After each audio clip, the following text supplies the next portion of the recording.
Hey guys, thanks for joining us for this 11th episode in Season 4 of Good Questions with Cameron Dole. Special guests on this episode include radio host turned inspirational figure Steven Cuoco.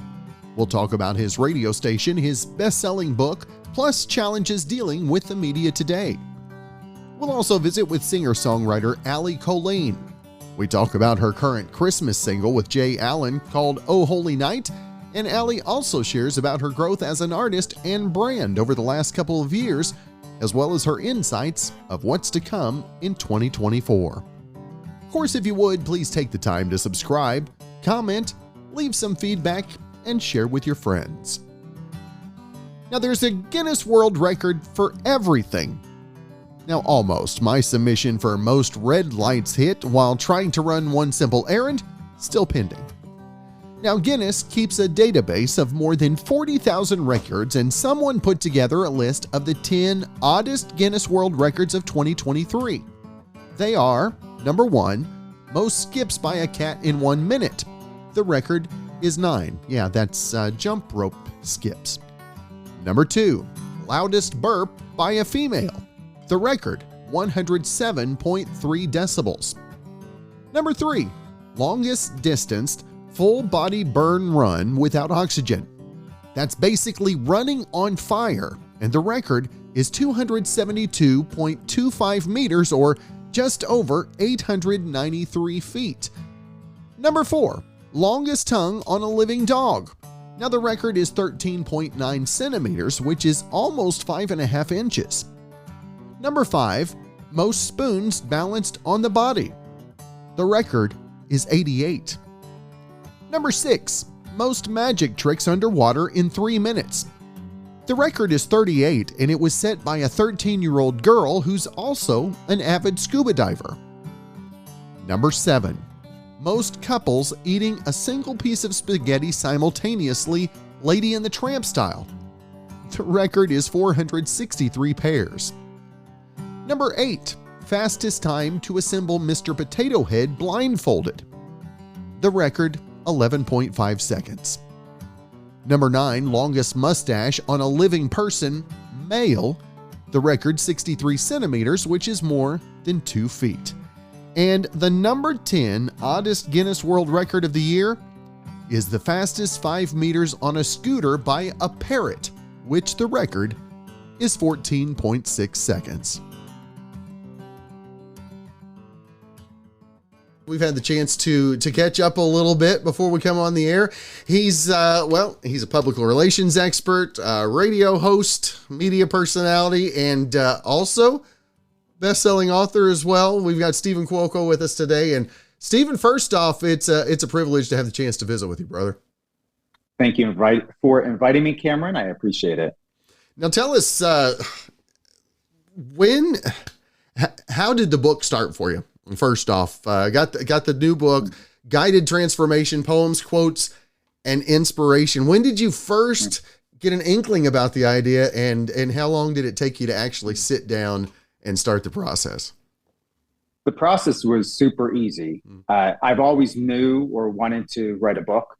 And so it's about poems, quotes, inspiration, but most people don't know the back end story that I had dyslexia as a child. So my brain processes extremely fast. They did test me to see if I had ADHD. I don't. I was tested for everything under the sun when I was put into foster care. So luckily, the only thing was just the dyslexia. So when my brain operates really, really quick, I'll start writing and I may switch the numbers or switch the letters up.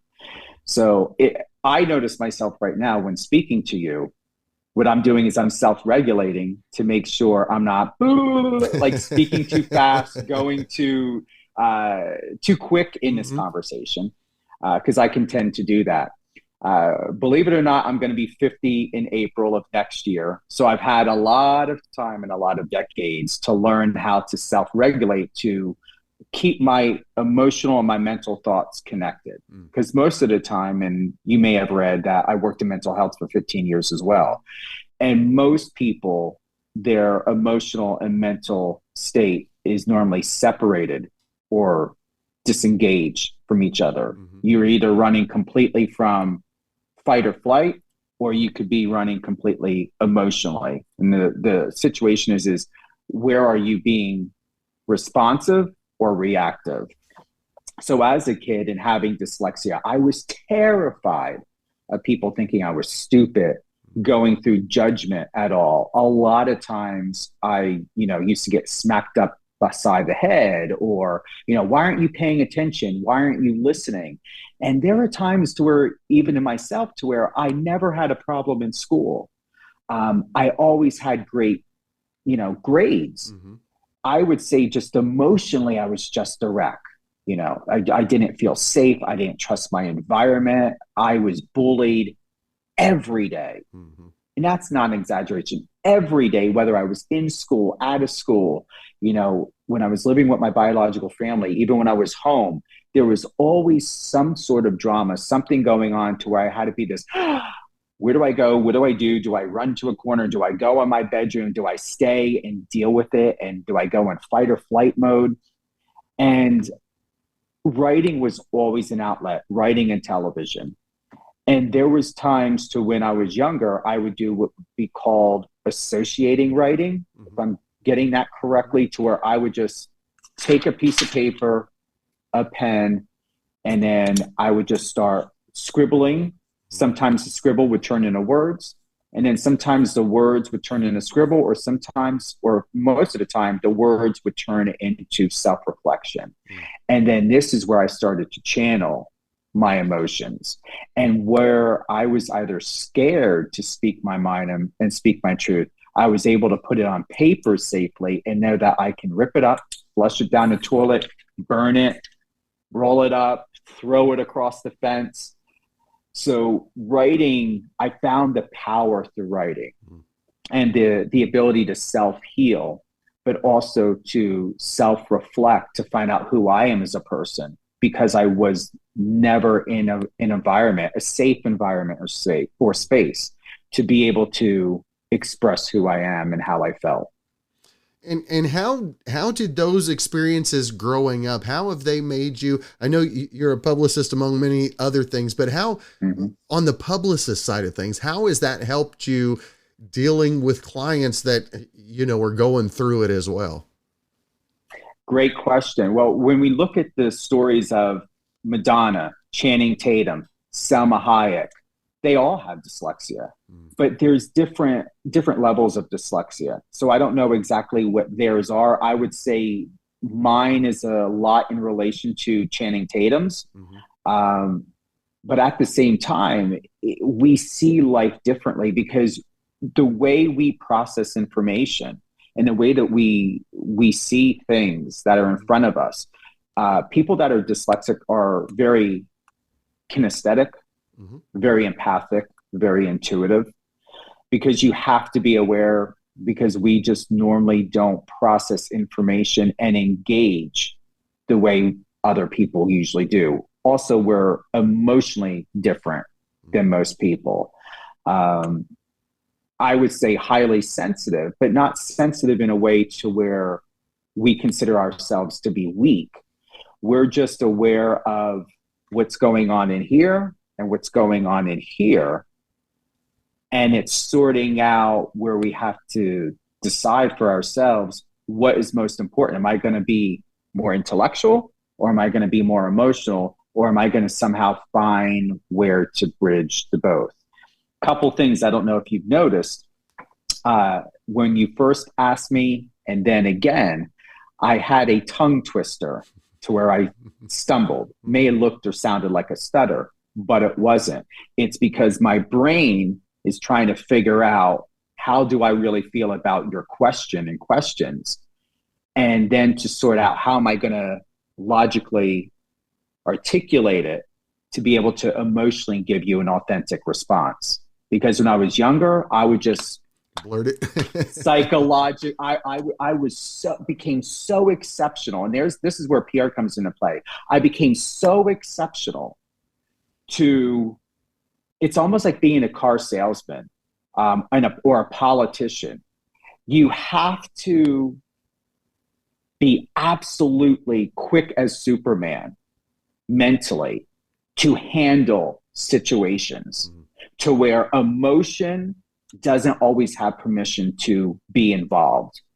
So I would say to anyone and everyone to better understand dyslexia, it's just the same as somebody who's in a military that has to make a decision, a politician that has to make a quick decision, a publicist, anybody in an executive role that has authority to where you have to be absolutely objective.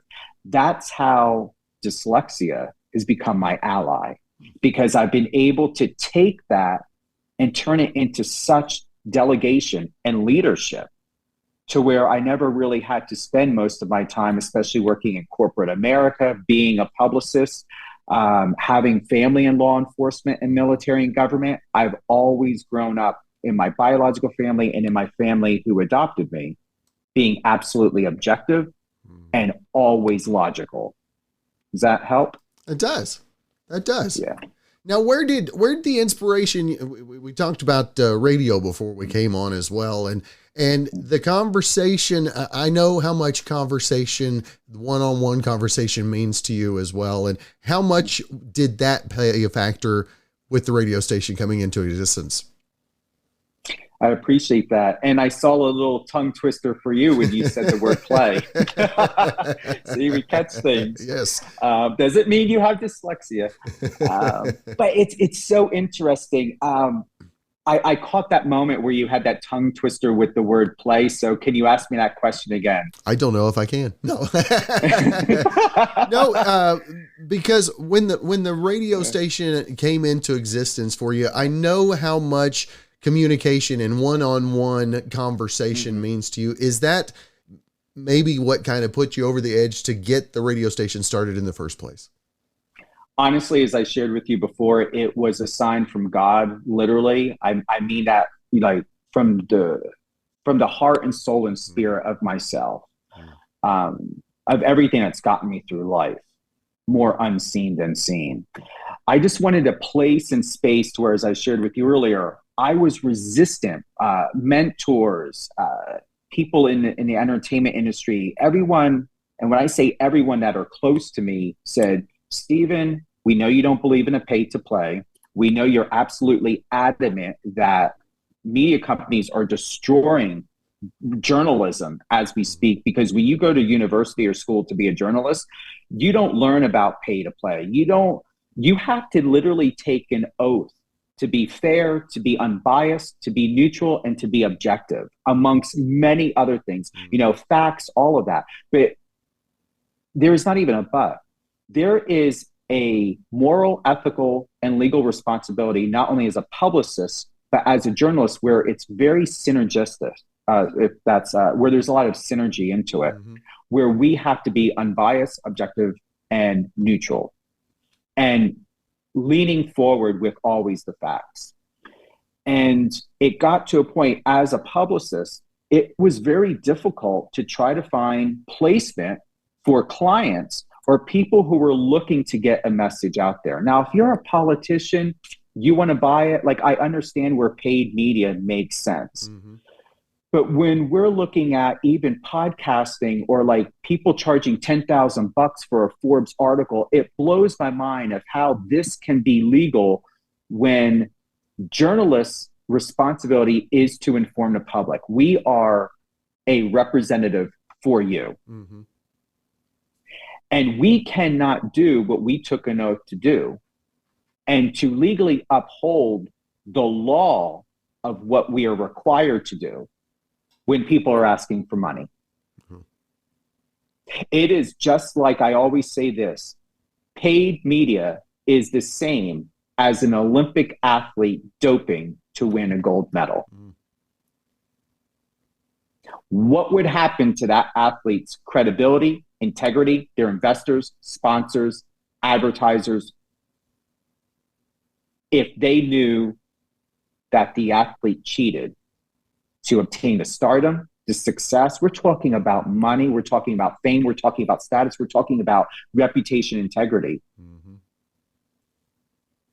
Nike, Adidas, Speedo, any company you can think of out there, people in the NFL, if everyone cheated to win their status, to win the game, what would that do to the public?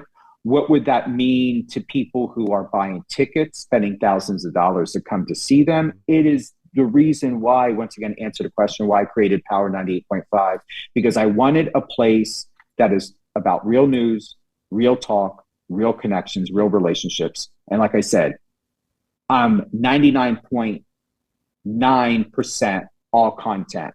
I have no advertising. There's maybe a promotional about my PR agency, but why not? It's my station. Right? Would I like to have advertising? Yes, I do plan on, and I'm working on getting advertising on my station. But my station will never be a penny saver the way most other people see other stations out there, because it will always remain, and my tagline is where your voice matters. I can't make and have the station be where your voice matters. Let's say if you're on the station, Cameron, if I'm hijacking it to make a quick, easy penny in money to have it be over 90, and I'm graciously lowballing it, advertising, that's not a radio station. Yeah. It's an advertorial.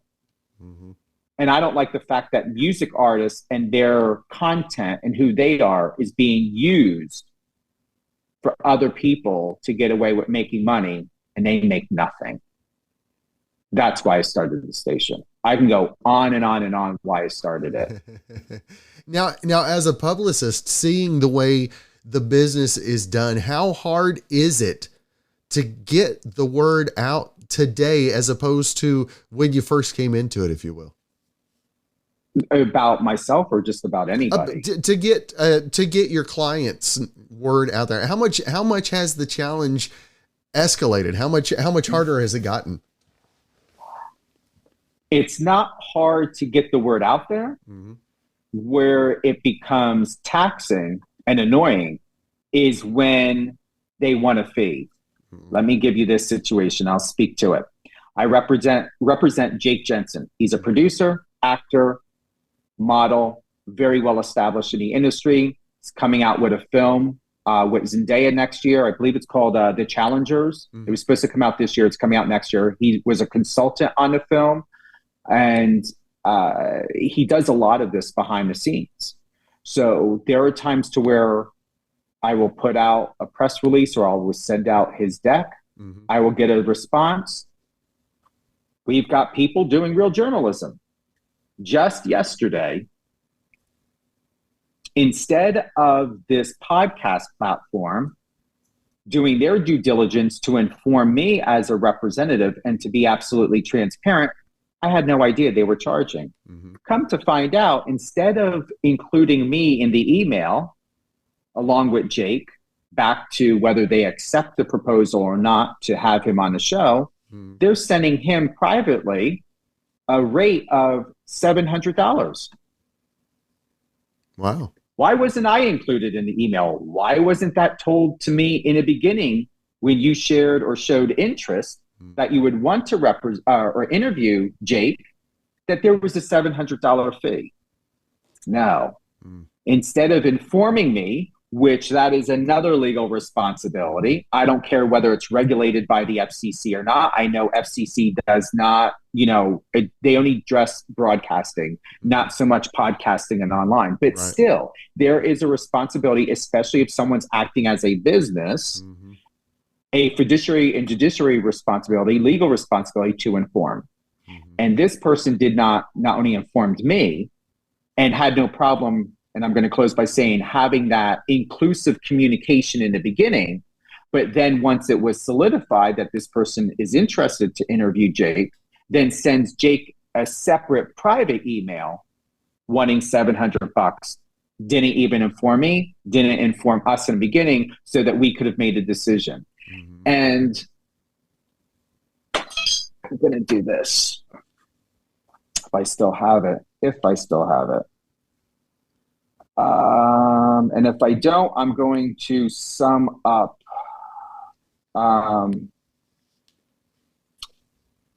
So, good afternoon. Would you like me to read this to you? This is what I send to people. Good afternoon, Wayne. I did not realize that you were a platform that charges people to be interviewed. We are not seeking paid advertisement. I would never had recommended to send Jake your way if I knew that you were charging. We are looking for real journalists to do real media coverage. I strongly suggest that you inform representatives immediately that you are a paid platform, and I hope you're following FCC guidelines. I've been working in public relations and media for over 30 years, and these sort of practices are extremely unprofessional. Have a great rest of your holiday. With all due respect, Steven Cuoco. Then the email I received back is, my apologies for the confusion. Thank you for the feedback. Yet maybe we can work something out, seeing you have a vast background in public relations and media, and I'm always open to learning new things and building relationships. As far as the FCC guidelines, to my knowledge, podcasting is not considered broadcast media and isn't regulated by the FCC. Let's hop on a call and discuss how this can be beneficial for the both of us. Enjoy the rest of your holiday. Now, I appreciate the email, but you see the backpedal? Because whether it's regulated by the FCC, it's called due diligence to inform. And that did not happen. Am I upset? No. But to be frank, I will call out the bullshit. So that we're very clear that this is not my mess to get involved in, to clean up, and to make look in a nice, beautiful Christmas package for this person or anyone. This is yours. I'm recognizing what it is, and I don't plan on stepping into it, and I'm not going to have my clients step into it either. We're going to go that way, whatever other way. Now, you speaking about the broadcast journalism quality type that you expect, how much has the business ethics changed in media over your career, or the lack thereof? One of my favorite movies is Willy Wonka and the Chocolate Factory. Would you like to put that up and we can watch that right now? It's a shit show. Yeah.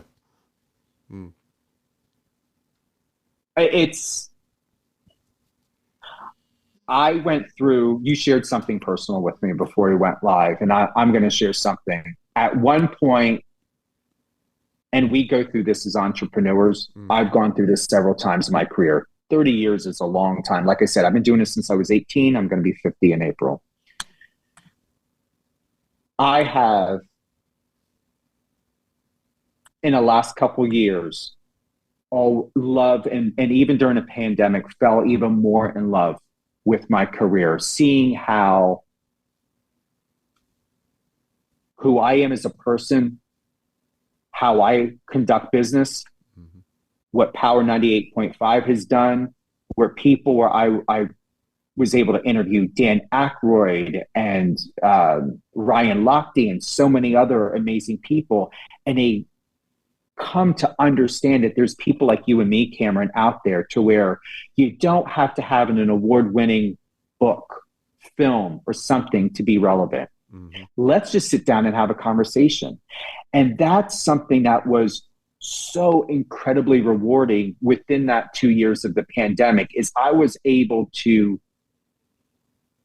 remind people that they are just as important, if not more important, as a human being to have a discussion with than just their accolades. Now, where it is upsetting is there are publicists out there, and I don't believe that they inform their clients at all, that there are times when someone like you or me is like contacting to be like, hey, we'd like to have you on the show. They're there making executive decision. And I know they're making executive decisions of, oh, we're going to wait until after the NFL season, or we'll do it 2 months before the NFL season, or we'll do it after the fight, or you've got only 2 weeks before the film is released, and you only have a 2-week window after. The film is always going to be there. Right. The music's always going to be there. The person's still in the NFL or UFC or whatever else. Why can't we talk about it now? Yeah. You're telling me that they have no interest to talk about their goals, their ambitions, their passions, or anything else unless they're on the field, unless they're on the red carpet? That makes no sense to me. That shit needs to stop. Yeah. People should be able to have the opportunity to talk about what they want when they want, besides it being a promotional. That is what I'm an advocate for. That is what I remind people of. That is another thing along with this pay to play that needs to stop. I would like for representatives, management, I'm going to close by this, management and publicists to start being more productive in their responsibility as a representative to do what's in the best interest on their client's behalf. And hiding a client or hijacking an opportunity and potentially not informing the client and making an executive decision is a disgrace, and it's negligence. I'm booking Jake. Both of Jake's films are not coming out until next year. We understand about the strike, but whether the strike or not the strike, why should Jake or anyone else not be able to have the opportunity to talk and to share? Because Jake's also a sports psychologist. Yep. He works with actors and athletes in a professional realm as a sports psychologist that can give and share with your audience the perspective of a sports psychologist who's also a professional athlete, who's also an actor and producer. Where's there not a story? Right. I just had him on Maurice Bernard's show from General Hospital. Maurice and him were there, and Maurice said at least 3 times, wow, because of the conversation. They were talking about IPS. Jake was able to share advice. Maurice was sharing advice, and that's the whole thing, to where you just never know where a conversation would go. But as you had said before we went live, you can be in the middle of a conversation 10, 15, 20 minutes, or maybe 2 minutes in, and you'll have that aha moment. That's why we're here. That's why we're talking. That is right. That is right. Well, Steven, I want to make sure and let our viewers, let our listeners know where to find the book, where to find out about your PR firm, your the radio station, everything, socials and all that as well. I appreciate that. All great things. Steven Cuoco, StevenCuoco, at Steven Cuoco, everything, Twitter, LinkedIn, TikTok, all that. My public relations firm is stevencuoco.com, Power 98.5, simple, power985.com. I wanted to give you that radio promo. Boom. So power985.com. My book is available on Amazon, Guided Transformation, Poems, Quotes, and Inspiration, as well as my website. You'll find my book there. So just play around with the tabs, but it's the first tab. I believe it says, Why Hire Steven Cuoco? And in a drop down, the book tab is there. That's cool. That's cool. Well, Steven, it has been nice to make the face-to-face connection. I feel like we've got a friendship that started today. Oh, we do. And because I know you're a real journalist doing real interviews, real media, I'll love to come on again and definitely send people your way. Well, I definitely appreciate that. And Steven, I hope you have a great rest of your week. A happy holiday season, and look forward to talking again real soon. Looking forward to it. Now, sneezing while doing 70 on the freeway can be scary, but the alternative is terrifying. A guy in his 30s was recently driving in Scotland when he had to sneeze and decided that he'd try to hold it in. Now, he closed his mouth and pinched his nose, but still sneezed, and it tore a hole in his throat. Now, he showed up at a hospital in severe pain, and a scan showed a 2mm tear in his windpipe. Now, the technical term is spontaneous tracheal perforation. Now, it rarely happens this way. Doctors could only find a handful of cases. Now, thankfully, he's okay and didn't even need surgery. They gave him painkillers, and the tear healed itself within a few weeks. Now, experts hope the story teaches people they should never try to hold in a sneeze like that. If you plug your nose, the pressure in your upper airway can be 20 times what it normally is. Now, he was lucky it wasn't worse. It can also cause ruptured eardrums, broken ribs, or even cause an aneurysm. Another one of the friends of the show, I would definitely consider her. It's been a minute since we spoke last. Allie Colleen with us today, and Allie, always great to see you, my friend. You as well, man. How's it going? It's going, and we're at the Christmas holiday season, and I'm excited not only to talk about the season that we're in, but the new single that you got. You teamed up with Jay Allen, and this has got to be my favorite Christmas song anyway. So once I saw this one released, I was like, we got to get her on and talk about this. Really? You're no Holy Night fan? That's my your song. Christmas song, huh? That is the one. Nice. No, it was interesting. I didn't really think that I had anything to add to the world of Christmas music. I've never done a Christmas song. I feel like as a consumer, I traditionally just stick to traditional Christmas music. You know what I mean? If I'm decorating at home, you just go to good old Spotify, iTunes, traditional Christmas music. That's it. And so when I was approached with this opportunity and this idea, Jay really wanted to do, in his words, kind of a haunting Christmas song. And Jay and I are on the same agency with Jeff Hill. And so I guess he had got with Jeff and he was like, I kind of want to do like a haunting Christmas song. Does anyone come to mind? And Jeff was like, I've got a girl with a spider web tattoo on her face. I said, that's me, dog. Let's go. So we got together to kind of pull our kind of dark tone side out on a Christmas song. And I think it turned out incredibly beautiful. I'm really proud of it. Now, what is your favorite Christmas song? My favorite Christmas song,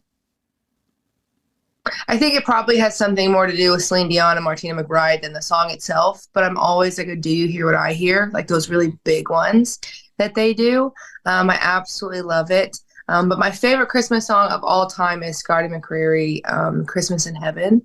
So not really like a traditional Christmas song, but he has this Christmas song just about like kind of asking your loved one, like, man, I wonder what it looks like up there for you, man. Like, what's it like? And just that Christmas where you don't have who you had the year before with you kind of thing. And I love that Christmas song. Now, Allie, as it's been a minute since we spoke last, things have changed. How has your look, the way you see the industry changed over the last couple of years? Because you've grown, you've been in it for a few. How has your perception changed, if you will?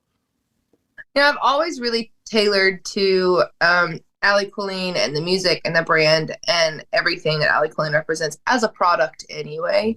And I can just say that has just grown sevenfold in the last couple of years in the sense of just really thinking about product placement and the value of a product opposed to why do these people not like me or why am I not getting these shows? You know what I mean? And so I've really tried to just depersonalize this incredibly personal business that I work in.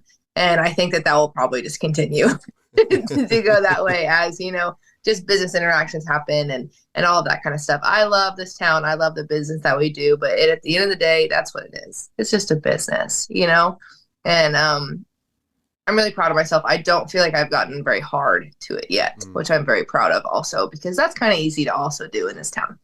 That reminds me. That reminds me. My dad, whenever when I was young and in my teen years, I had a softer heart that my dad never had. And that's one thing he always told me. He hoped that I never lost my soft heart. Well, I'm 50 years old now, and I still cry whenever I see something sad happen. So hey, keep thinking and keep focusing on that, and you'll be able to stay soft too. And I tell you, I think there's something to being soft and being able to feel emotion and show emotion too. Oh, absolutely. Because I think energy has to not only project but receive, you know what I mean? And so if you're only controlling one side of that narrative and you don't ever let out, but you are like trying to be creative, especially in the songwriting world, not even amongst co-writers, but amongst just like the consumer community that's taking in your songs, I really don't think you're going to find that much success as far as like making an impact and a true interaction with people. And again, I know it's a business, but it still is an incredibly personal business. So I think you're right. And I think that that's something that really matters to me, because I've got a couple of friends that have gotten pretty hard to this business, and rightfully so. You know what I mean? It's a tough one, but I'm very proud of what we've done and where we're headed. So what is your favorite part of the live show? Is it when you're walking up? Is it maybe after you found the groove, or is it as you're trying to shut down a show? What's your favorite part of the performance? Well, looking at my set list, I wait all set for Halos and Horns. I wait all set for the song called Halos and Horns. It's just fun. And I feel like it's one of the few songs that kind of encaps everything about Allie, as far as how big the vocal is and how much I care and how cool I think I am. And that cowboy Western world that's also a little rockish. I think Halos and Horns achieves everything that our live show is trying to achieve. So outside of that moment, we also have a little acoustic spot in the middle of the set where everyone leaves, and I just get to do that for a minute. And we've always said, acoustic show Allie is much different than kind of band show Allie. And I think at the end of that acoustic set, as a viewer, you've seen it all, in the sense of who I am, and you know what we're doing and what we're trying to do, and the stories that have been told, I think, really matter. So there's something about coming out of that acoustic set right into Halos and Horns that's just this little sweet spot for me. That's your sweet spot. Now, it's my sweet spot. Now, how hard is it to stay in character and in brand, and how much pressure do you put on yourself because of the brand image that you've built over the last few years?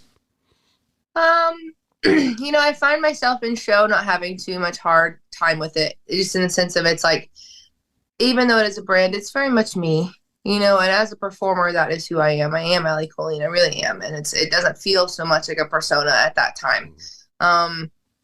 I think for me, the times when I try not to lose it or try to keep it in is we do a lot of pre-show meet and greets, and we do a lot of post-show meet and greets.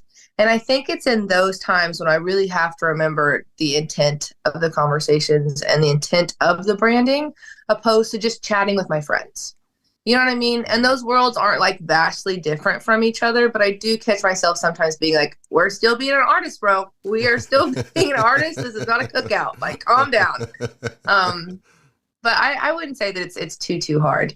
I've kind of got it down to a mechanical at this point. Right. Now I know what the meet and greet, and I call it sometimes the howdy and shake line. I know how that feels from the consumer side of things. What is it always fun for the meet and greet, or are there some nights that you just like, oh, it's been a week?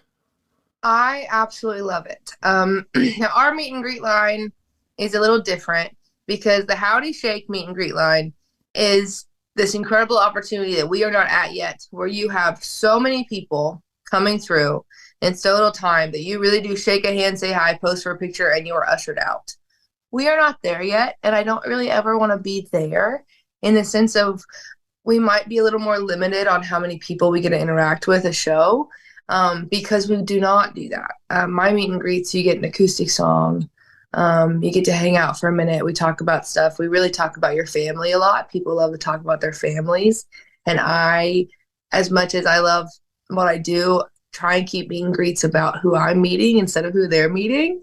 So I love to hear like the stories and stuff. And then after show, the meet and greet is just the merch line, because I sell all my merchandise. And would really love to implement that somehow in a feasible way forever. Mm-hmm. Even if it's just for 20 minutes of tonight, she will be selling merch, you know what I mean? Or something. Right. But right now we sell the whole merch line, Bev and I do.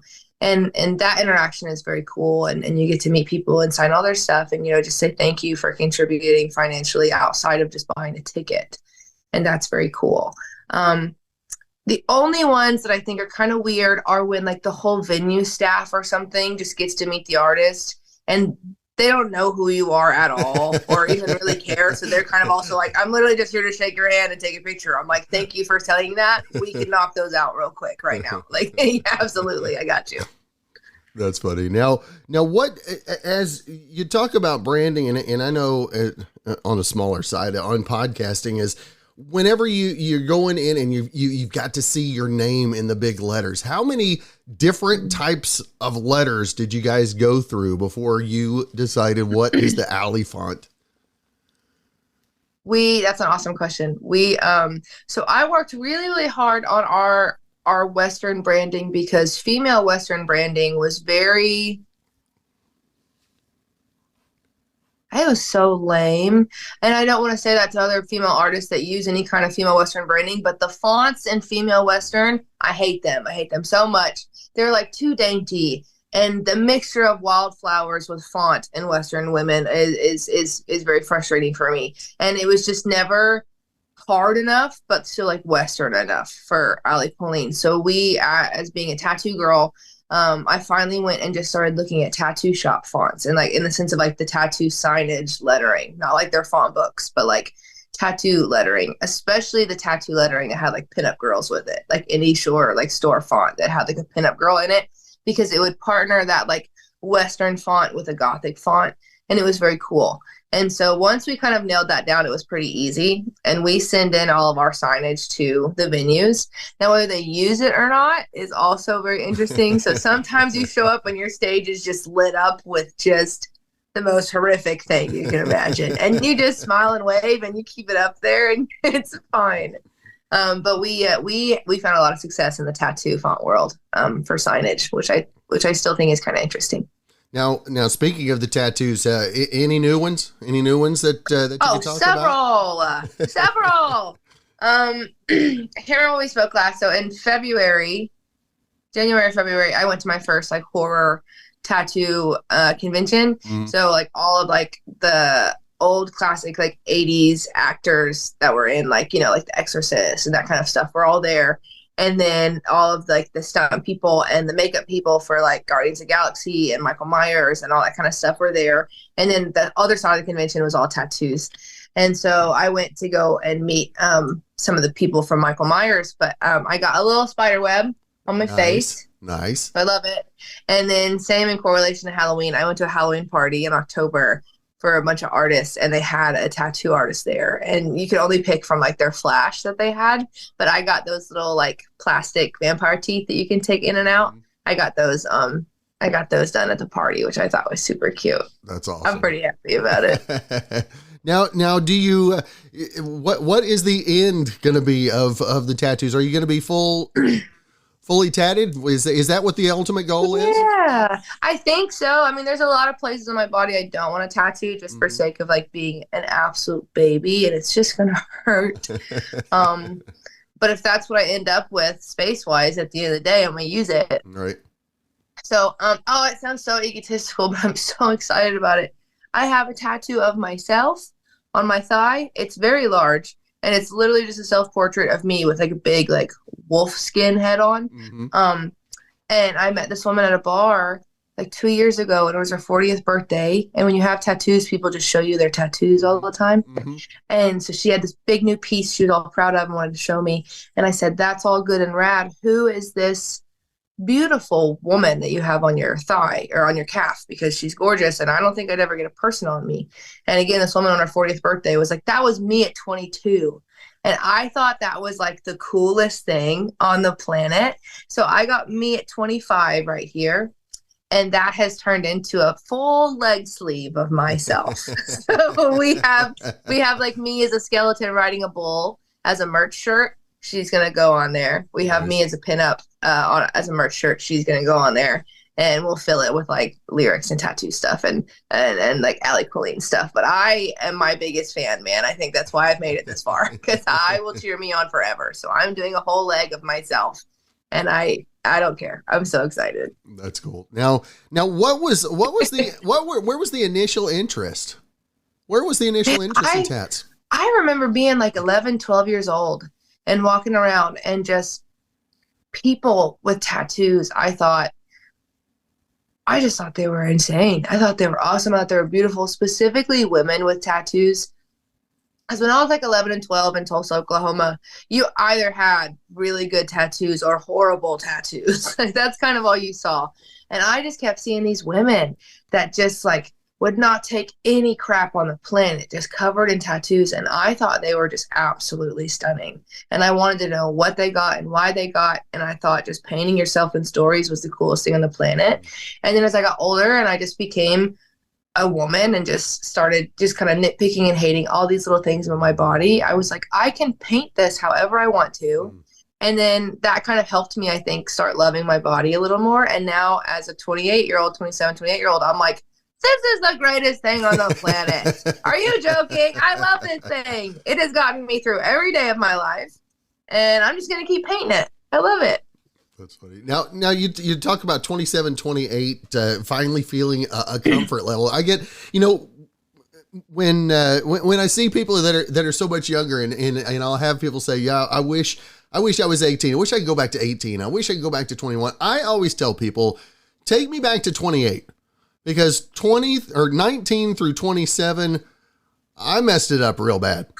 That was awful. By the time I was 28, 27, I'm like, yeah, that's now tell me how much you notice the maturity of yourself, and also that you found yourself. Is that what you're seeing this year?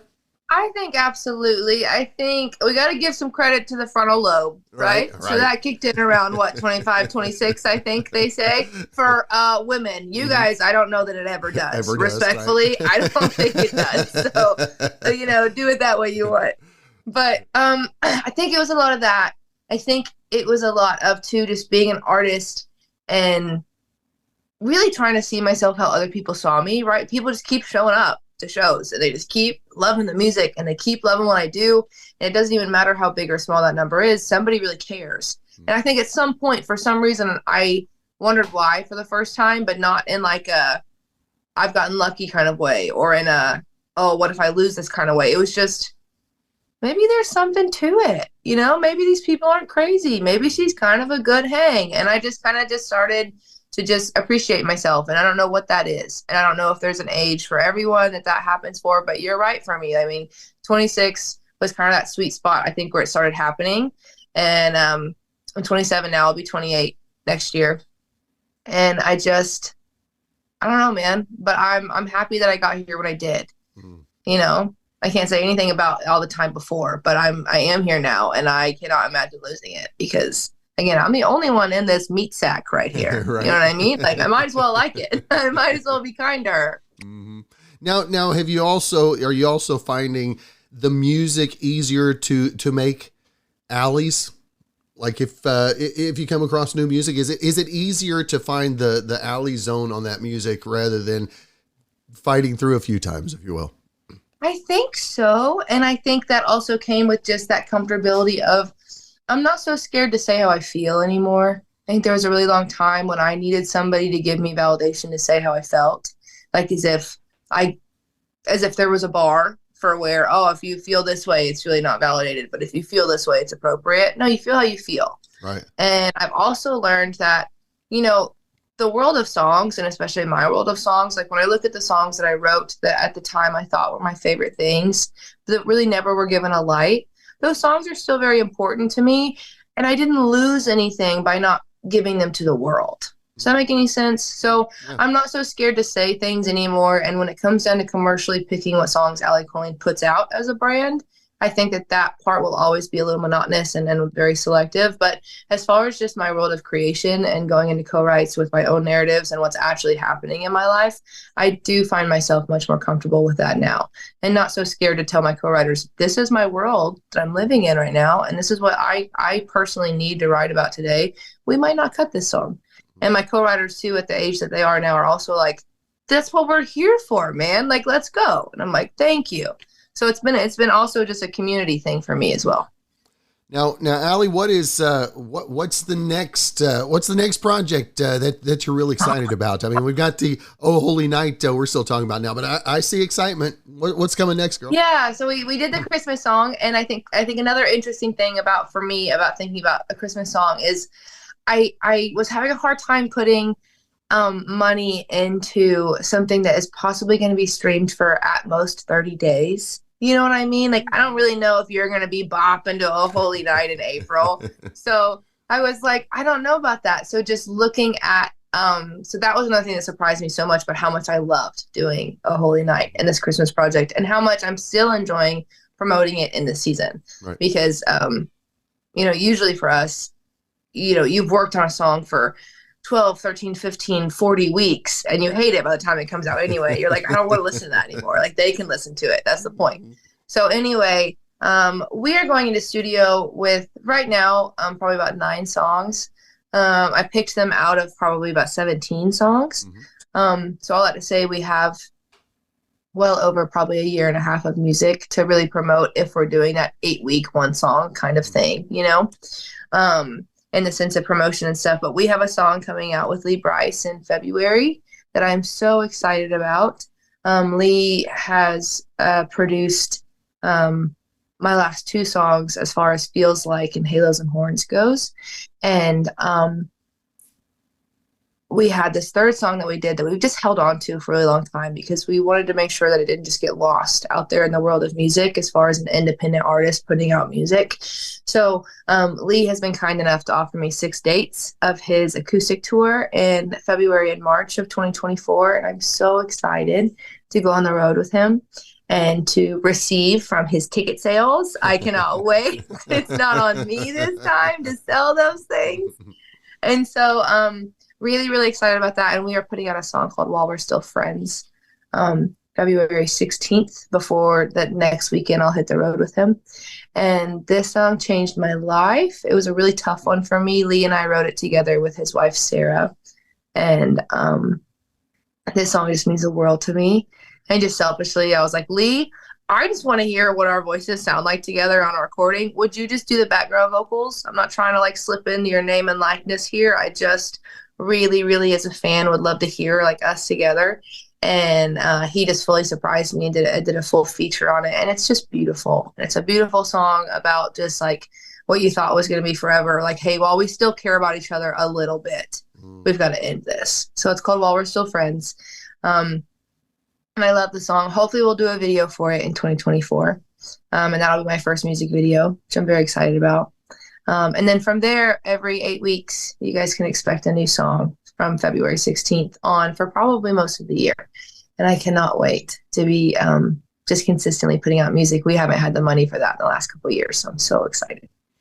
And to see the growth and to see what 2024 has in store. I mean, you can see the excitement on your face, girl.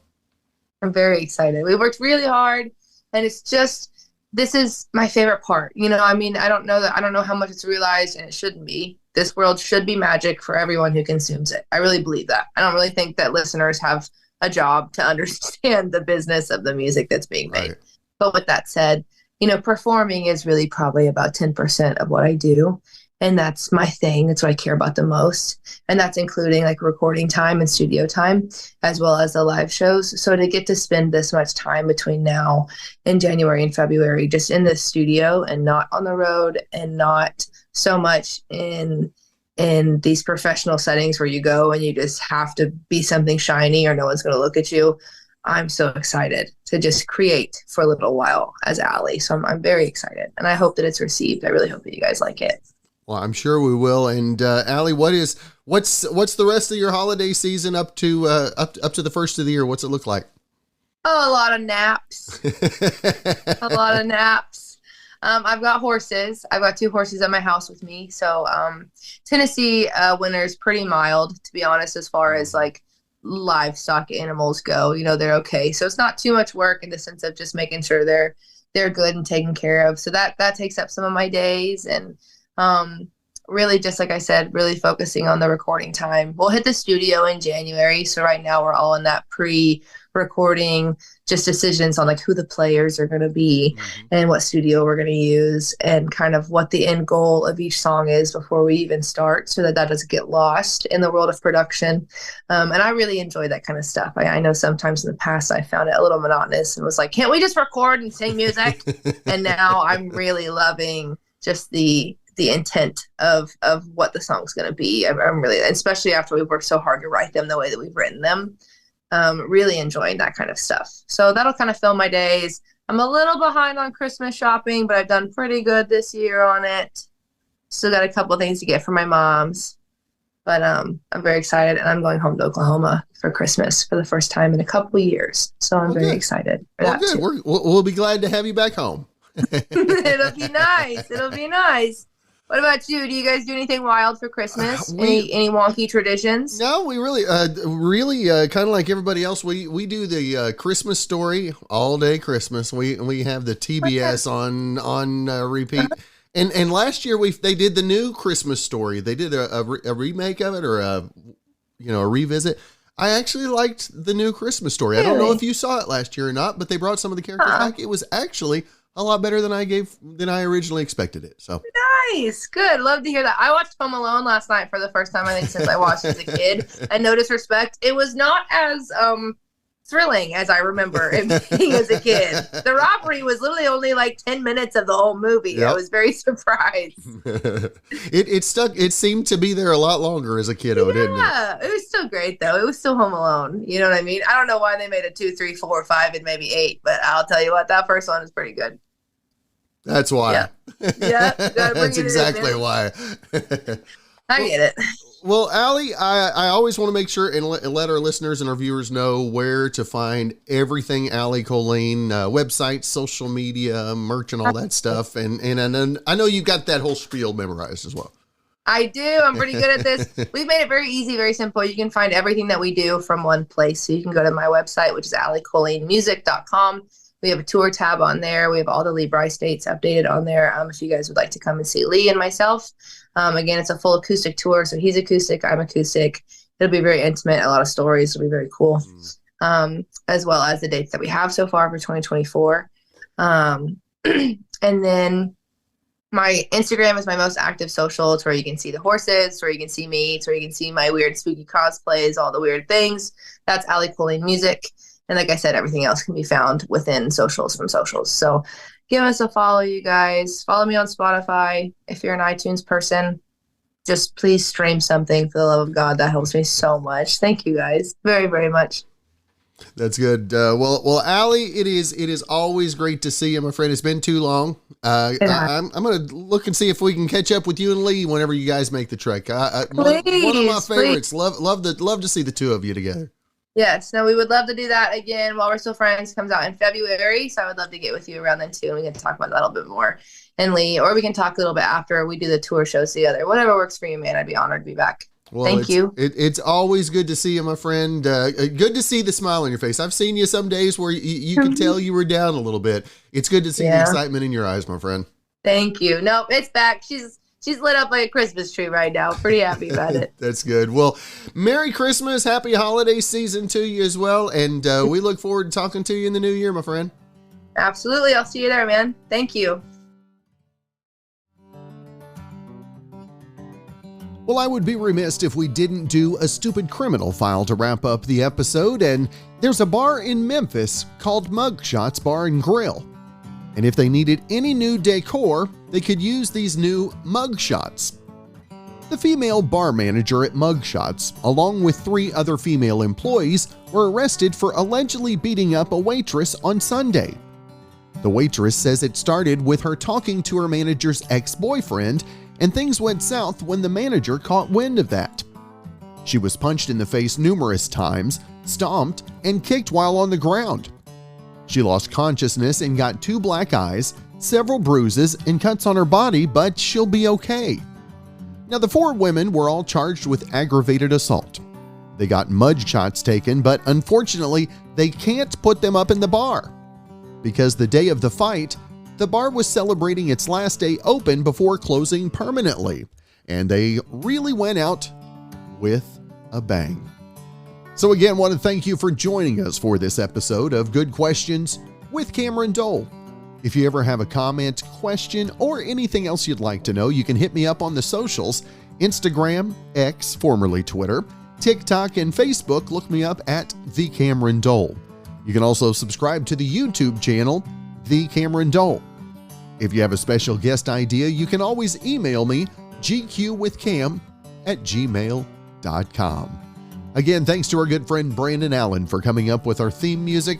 We're going to let him play us out and hope you guys have a great rest of your day.